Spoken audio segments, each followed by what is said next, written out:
Today I'm going to show you how to whip up a savory Mongolian beef right in the comfort of your own kitchen, without deep frying or using a wok. This method is not only faster and cleaner, but also healthier, and in my opinion yields a flavor that is even more delicious than any takeout. This recipe is absolutely beginner friendly, so don't worry if you are new to cooking. Plus, I am going to compare two different beef cuts and marinades to find that perfect killer combination. And the first cut we are looking at is a classic choice. Its lean nature makes it ideal for quick cooking methods like stir frying, which is a hallmark of Mongolian beef. Its structure allows it to absorb marinades well and tenderize quickly under high heat, making it a favorite for those savory, tender bites we love in stir-fry dishes. And despite its popularity, flank steak does have its challenges. Its toughness can be a hurdle, and to ensure it softens up nicely, it requires specific marinade ingredients, which I will talk about a little later. The second cut, also used to make Mongolian beef, is also my personal preference.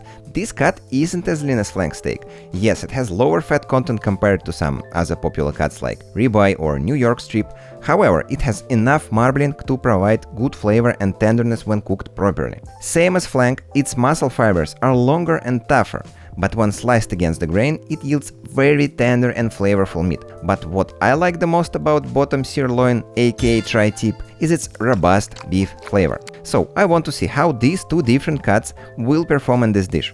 Will the tri-tip be as tender as flank without velveting? I have this small tri-tip, just about 500 grams, ideal for 2 servings. And I will cut the flank steak to match the size for a balanced comparison. One crucial step for both is removing the silver skin. This is important not just because it allows the marinade to penetrate more effectively, but also because it prevents the meat slices from curling up during cooking. We want our beef to be tender and evenly cooked, right? After prepping the meat, I will place both cuts on a tray. They are going into the freezer, but only for a short while. The semi-frozen state will help us achieve those thin, precise slices necessary for that perfect Mongolian beef. Now that our beef cuts are prepped and chilling in the freezer, it's time to talk marinades. The right marinade can transform even the toughest cuts into tender, flavorful morsels. For our flank steak, the marinade isn't just about flavor, it's a tenderizing agent. And given its lean and tough nature, we will need a marinade that penetrates deep and works its magic to soften the meat. I will share the specific ingredients and their roles in a moment. For the tri-tip, our marinade is straightforward yet effective. You will need 2 teaspoons of neutral oil, 2 teaspoons of Shaoxing wine, 1 teaspoon of soy sauce, 1 tablespoon of cornstarch, and 1 tablespoon of water. These ingredients are pretty standard, but they work wonders together. The oil helps to coat the meat evenly, Shaoxing wine adds depth of flavor, soy sauce brings the savory umami flavor, while cornstarch and water create a silky texture that helps tenderize the meat and lock in juices. Now, for the flank steak, we are using the same base but with one crucial addition. Remember earlier when I mentioned a specific ingredient to soften the meat? That's baking soda. Just 1/4 teaspoon is all we need. Baking soda is a bit of a secret weapon in tenderizing meat. It raises the pH level of the meat's surface, making it more difficult for the proteins to bond excessively. And this means a more tender bite and a quicker cooking time. Mix all the ingredients in a bowl and whisk until everything is well combined. The key here is to ensure that the baking soda and cornstarch are fully dissolved and evenly distributed. Once your marinade is ready, set it aside. We are about to see how these two different marinades influence our beef cuts. We take the meat out of the freezer. Perfect. Now it's much easier to work with. Slicing the meat correctly is crucial if you don't want to be picking fibers out of your teeth later. Always cut across the grain. It's quite easy to determine the direction of the fibers. With the flank steak, the fibers run along the entire length in one direction. For the tri-tip, the grain direction changes a bit in the middle of the piece. So we will cut the piece in half through the middle and then slice each half across the grain, like this. It is also important to slice the meat at an angle, known as cutting on the bias, rather than perpendicular. This technique not only makes the meat more tender by shortening the muscle fibers, but also creates a larger surface area for better marinade absorption and more even cooking. The flank steak looks so appetizing, I could almost eat it raw. With some sauce, of course. The flank slices turned out a bit large, so I'm cutting them in half for ease of handling and eating. We place each type of meat in its own bowl. Remember, flank goes in the bowl with the soda. Tri-tip, no soda. Guys, Let me know in the comments below if there is any other beef cut to use with Mongolian beef. By the way, we will marinate the flank for 1 hour and the tri-tip for about half an hour. Gently massage the meat to ensure everything is well mixed and then put both mixes in the fridge. While our meat is marinating, let's prepare the other ingredients, starting with the sauce. For a rich and flavorful Mongolian beef sauce, you will need 1/4 cup light brown sugar, 3/4 cup hot water or hot chicken or beef stock, 1/4 cup soy sauce, 1 teaspoon dark soy sauce. As always, I prefer using homemade broth. I try to use broth whenever possible because it significantly enhances the flavor profile and adds depth to the dish. In a small bowl, combine the ingredients to the sauce. First, dissolve the brown sugar in the hot chicken stock. This helps to ensure the sugar is evenly distributed without any clumps. Then stir in both the light and dark soy sauces. The light soy sauce provides the saltiness, while the dark soy sauce adds a richer color and a slightly more intense flavor. This combination creates a beautiful balance perfect for the bold flavors of Mongolian beef. Remember, we are making 2 separate portions of this sauce, one for each beef cut. This sauce is the key component of Mongolian beef, lending it the iconic sweet and savory taste that pairs so well with the beef.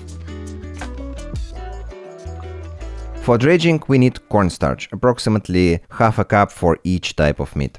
And for the rest of the dish we will need about 1 teaspoon ginger, 4 to 6 dried red chili peppers, 3 cloves garlic and scallions. For the ginger, we start by peeling off the skin. This step, while not mandatory, ensures that there are no tough, chewy bits in our dish. Once peeled, grate the ginger using a microplane. This method provides a fine, minced texture, allowing the ginger to evenly distribute its warm aromatic essence throughout the dish. And the same logic is used for garlic. Just like the ginger, we will grate it using a microplane. For the scallions, we will use both the white and green parts, but they will be prepared differently. The green parts, cut into 1.5 to 2 inch segments, will provide a fresh, mild onion flavor and enhance the dish's visual appeal. The white part of the scallions will be sliced into fine rings. This will add a gentle sharpness and a slight crunch to our Mongolian beef. The dried red chili peppers are optional, but if you are in the mood for some heat, they can be a fantastic addition. Just remember to adjust the quantity based on your preference for spiciness. We begin by taking out the tri-tip, which has been marinating for half an hour. The flank steak, however, 30 more minutes to go. The next step is crucial: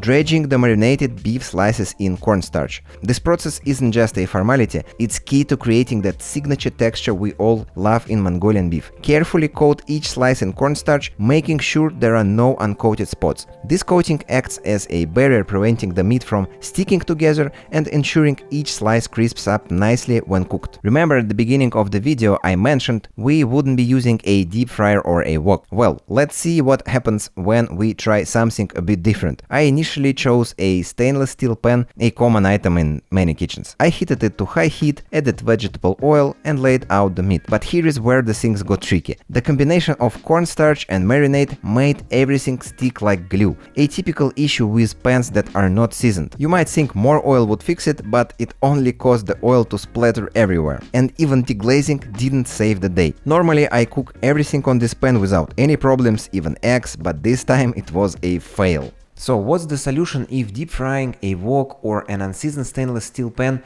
isn't the answer? It turns out simple switch to a non-stick pan makes a world of difference. I generally avoid non-stick cookware for health reasons, but in this scenario it was the perfect solution. After quickly transferring the meat to a non-stick skillet, I fried it with this. Look at that, no sticking and a beautiful crust is forming. This just goes to show that if I can cook this dish perfectly, you definitely can too. It is much easier and cleaner than deep frying, without the hassle of setup, and not everyone has a wok, right? So don't deny yourself the pleasure of this dish just because of the cookware.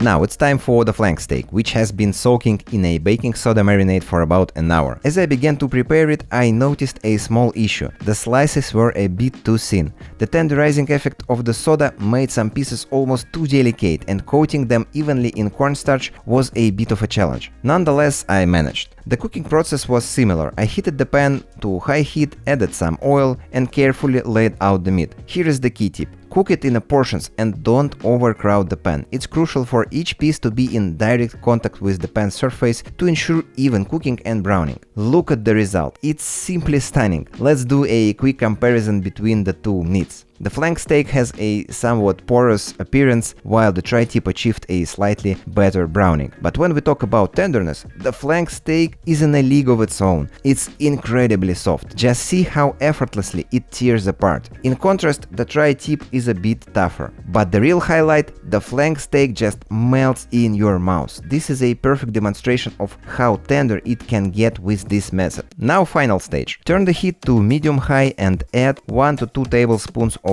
oil to the pan. Then add the ginger and dried chili peppers. Let them sizzle for about 15 seconds, releasing their aromas into the oil. Next, add the garlic and the white parts of the scallions. Stir everything together for another 15 seconds, ensuring they don't burn but become fragrant. Now pour in the premixed sauce we prepared earlier. Allow the sauce to simmer for about 2 minutes. This is crucial for the flavors to melt together and intensify. Then slowly stir in the cornstarch slurry. To make it, mix 1.5 tablespoons of cornstarch with 2 tablespoons of water. The slurry will thicken the sauce, giving it that glossy, coat the back of a spoon consistency we are looking for. Once the sauce has thickened, add the cooked meat and the green parts of the scallions. Gently mix everything together, ensuring the meat is well coated and the green onions are just wilted. The heat will help the flavors infuse into the beef. And repeat the same process for the flank steak. For serving, spoon some steamed rice into a bowl. Then ladle the Mongolian beef over the rice. The combination of the flavorful beef and the simple, fluffy rice makes for a satisfying meal. And that's it! Having tested both versions, I must say I'm genuinely impressed with each. The flank steak turned out to be incredibly tender. Honestly, this is probably the most tender meat I have ever had. This experience has definitely inspired me to try tri-tip with the same technique next time. Make sure to watch my next video. Peace.